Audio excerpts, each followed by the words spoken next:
Hello everyone, আসসালামু আলাইকুম।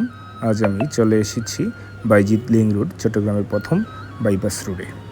চট্টগ্রামের বাইজিৎ ফৌজদারহাট লিংক রোড সাধারণত শহরের যানজট এড়াতে বিকল্প পথ হিসেবে ব্যবহৃত হলেও শুক্রবার আসলেই যেন এই রোডটির রূপ বদলে যায়। তখন এটি শুধু একটি সড়ক নয়, হয়ে ওঠে একটি স্বল্প সময়ের পর্যটন কেন্দ্র। শুক্রবার বাংলাদেশের সাপ্তাহিক ছুটির দিন, ফলে মানুষ পরিবার বা বন্ধুদের সঙ্গে সময় কাটাতে চায়। প্রাকৃতিক সৌন্দর্যে ঘেরা সড়কের দুই পাশে পাহাড়ে ঘেরা প্রাকৃতিক দৃশ্য, দূরে দেখা যায় সবুজ বনভূমি ও মাঝে মাঝে হালকা খোলা আকাশের নিচে এইসব পর্যটকদের আকর্ষণ করে তোলে।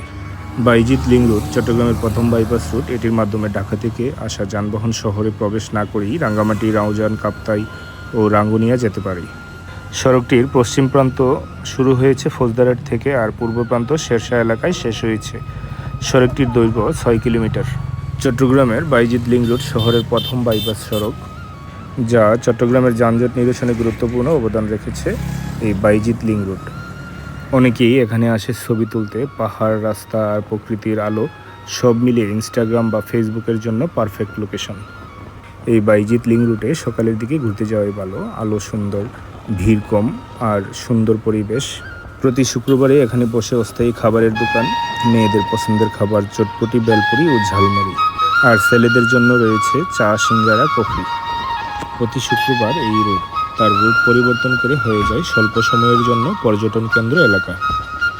শুক্রবার আসলেই যেন এই রোড তার রূপ বদলে নেয়, সেই জন্য দূর দূরান্ত থেকে আসে পর্যটক বাইজিৎ লিংক রুটের সৌন্দর্য আহরণ করার জন্য। দুই পাশে পাহাড় কেটে তৈরি হওয়া রাস্তার সৌন্দর্য সত্যিই মনোমুগ্ধকর। প্রকৃতির কোলে গড়ে ওঠা এই সড়ক যেন ছায়াময় শান্তির পরশ। পাহাড়ের বুক চেয়ে তৈরি এই পথ শুধু যাতায়াতেরই নয়, এটি একটি সৌন্দর্যের দৃষ্টান্ত। দুই পাশে পাহাড় আর মাঝখানে স্বপ্নের মতো এই পথ। দুপাশে মাথা উঁচু করে দাঁড়িয়ে থাকা পাহাড় আর মাঝখান দিয়ে নির্ভীকভাবে এগিয়ে চলা সোজা পথটি শুধু রাস্তাই নয়, এটা এক অনন্ত যাত্রা, যেখানে প্রকৃতি আর প্রযুক্তি মিলেছে একসাথে। পাহাড় কাটা হলেও তার রূপ যেন একটু কমেনি। গা ছমছমে নীরবতা আর মাঝখানে পাখির ডাক।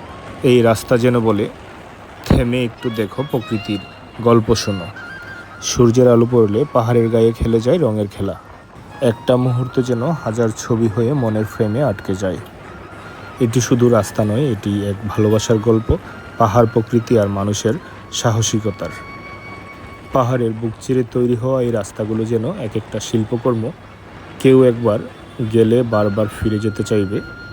এই রাস্তায় দুই পাশে শুধু পাহাড় নয়, প্রকৃতি যেন নীরব ভাষায় গল্প বলছে। প্রতিটি বাঁক, প্রতিটি ঢালু এক একটা কবিতার মতো।